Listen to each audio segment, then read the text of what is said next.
You've heard a lot about the inheritance tax on farms. It's been in the news a lot, and there's been lots of campaigns in London and marches and things. Yesterday's looked a huge success. I couldn't go, too busy with all this lot popping out. But you've heard me talk about it a lot, and you've heard a lot of farmers and groups talking about it a lot. But what I haven't spoke about of too much is, what is the impact of inheritance tax on farms for you, someone who isn't a farmer, someone who doesn't own land or doesn't work in agriculture? And I realise that's primarily what I've been focusing on. So really, what does it do to the consumer, to the public, someone not involved in farming at all? Well, I'll try and explain. First off, everything you buy in the supermarket that's food-based, be it bread, meat, milk, fruit, vegetables, a lot of it will likely be produced in this country. So what effect will that have on you? Part of the issue with the inheritance tax is that farms will be going out of business. So we'll be finding possibilities of food shortages, lack of food security, and problems with supply. Even if those things are fixed somehow by undercutting it with imports, which is a later subject, you might find you're hit with higher prices. One of the things the government's trying to do is to stop things like this, but by making something more scarce, as we know, that then becomes the problem. We get higher prices. And something I alluded to earlier, the next point is you'll be reliant on imports. And a lot of people don't mind that. They're not worried about that. They would say, we already have a lot of imports, and they would be correct. So why does that impact you?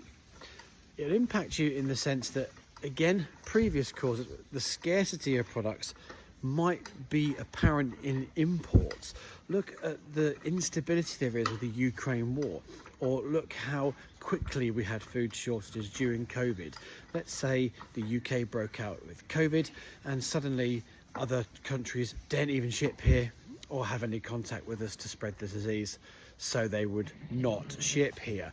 We've only got to look at issues like foot and mouth, which has popped its tremendously ugly head up in Germany, which is meaning we don't want to really infiltrate the German market whatsoever. Imagine if that happened here, we would then suddenly be completely screwed over with any in and out traffic for food. So that's how that would affect you. Another way it would affect you is probably a way you haven't even thought of.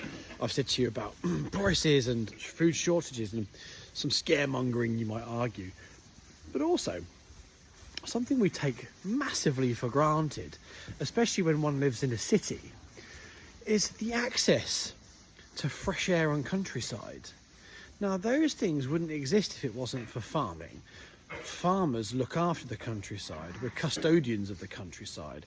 We work with the government to do schemes that bring in wildlife and are good for the environment, as well as being sustainable businesses ourselves, sustainably minded, ecologically minded. As much as the press gives farmers a bad review, that's actually not the case. Most farmers have a real symbiotic, harmonious relationship with their land, because we believe it's part of us in the sense that we treat it well, like it's part of the family. So when you go on your wonderful walks or your glamping holidays or your trips to the Lake District in the summer, bank holiday weekends even to the beach and things like this, every single piece of beautiful countryside you pass is in some way farmed, and that's the fact. So if all the other things don't bother you very much, then there's most likely this one will, because we all want a beautiful country, beautiful places to visit, harmonious, tranquil places to take our family, amazing wildlife, nature to sample, especially if it's something we're not used to.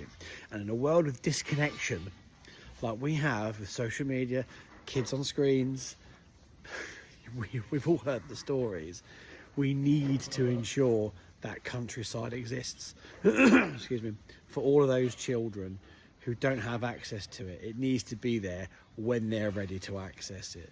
Otherwise, we're just going to become a country of hermits, city-dwelling robots who have no connection to the world that we exist on. It's amazing, isn't it?